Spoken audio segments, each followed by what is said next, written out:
Thousands are vowing to brave treacherous winter weather and stay camped out in North Dakota even after the Army Corps of Engineers, at least temporarily, halts the construction of the Dakota Access Pipeline. Standing Rock Sioux Chairman Dave Archambault also asked non-natives to go home.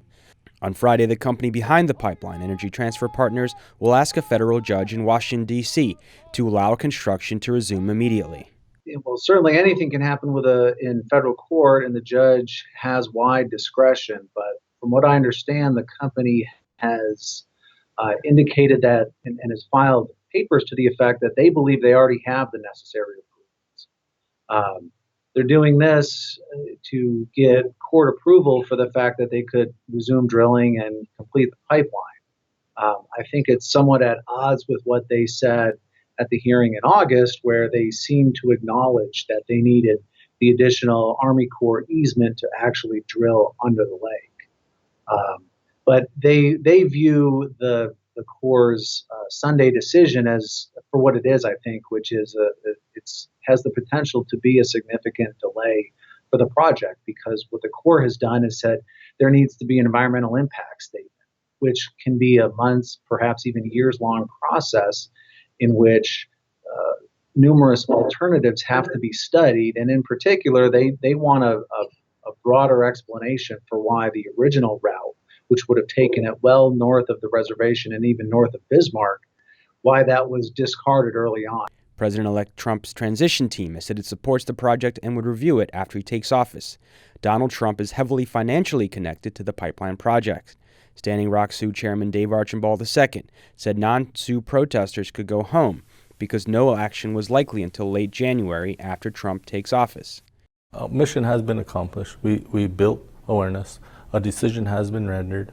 It's time to remove the roadblocks. It's time for everybody to go home and be safe. The new administration coming in, it's an opportune time for us to educate the president-elect and help him realize what he has achieved is only because of the cost that our people have paid. But some members of the Standing Rock Sioux tribe disagree. This is Chase Ironeyes, staff attorney of the Lakota People's Law Project. Every tool we have at our disposal needs to go to keeping our protectors safe right now and keeping them on the ground.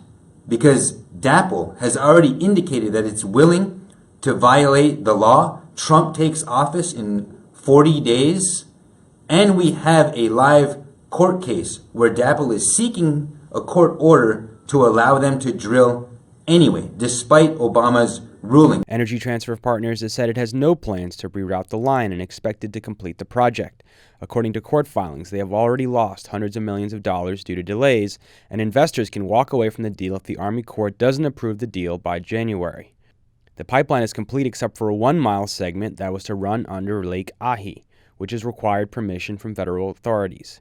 The U.S. Army Corps of Engineers said it would analyze possible alternative routes, but any other route is likely to cross the Missouri River.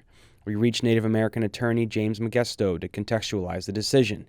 He's the deputy practice leader of the Native American law group Holland and Knight in Washington, D.C. I think the broader issue that you're seeing with that is that people are passionate about the issue.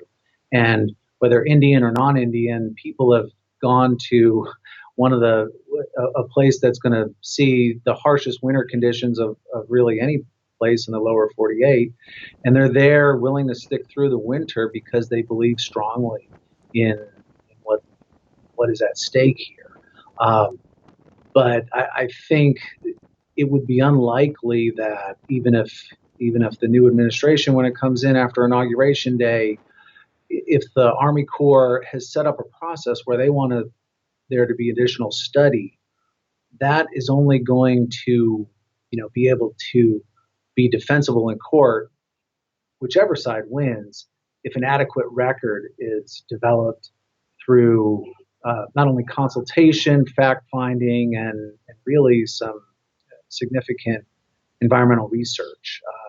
The difference between what they've done previously with an environmental assessment versus a full environmental impact statement is significant, and you can't really do an effective EIS that will withstand judicial scrutiny if you don't take the time necessary to establish a record for whatever preferred alternative is decided upon. Now, some are worried that when Trump takes office, he can just reverse the Army Corps decision and it goes back to them being able to drill that last mile. Well, there certainly is a new administration coming in, and there are some things that can be done right away.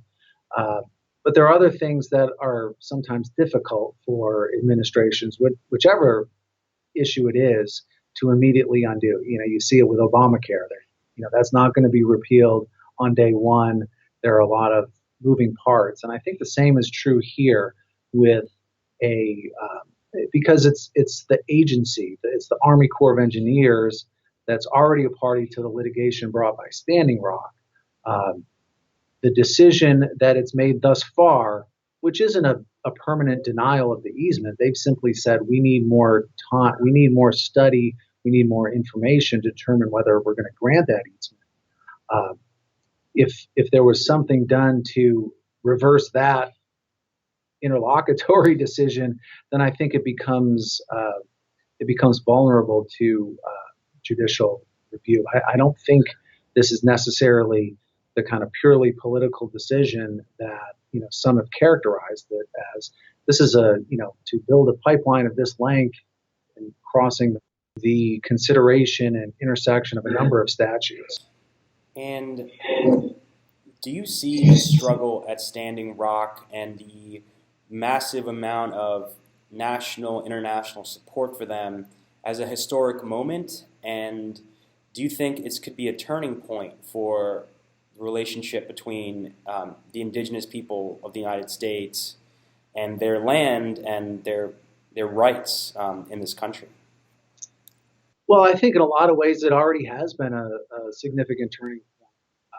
Tribes have been galvanized. I'm sure hundreds upon hundreds of unique, different Indian tribes from across the country and indigenous, as you said, indigenous groups from across the world have expressed support and have actually gone to Standing Rock. And there's a reason for that. They've gone there because they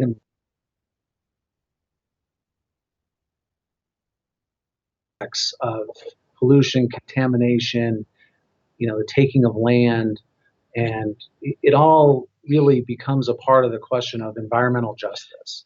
I think it's not a coincidence that Indian tribes have a disproportionate amount of brownfields and contamination affecting their lands.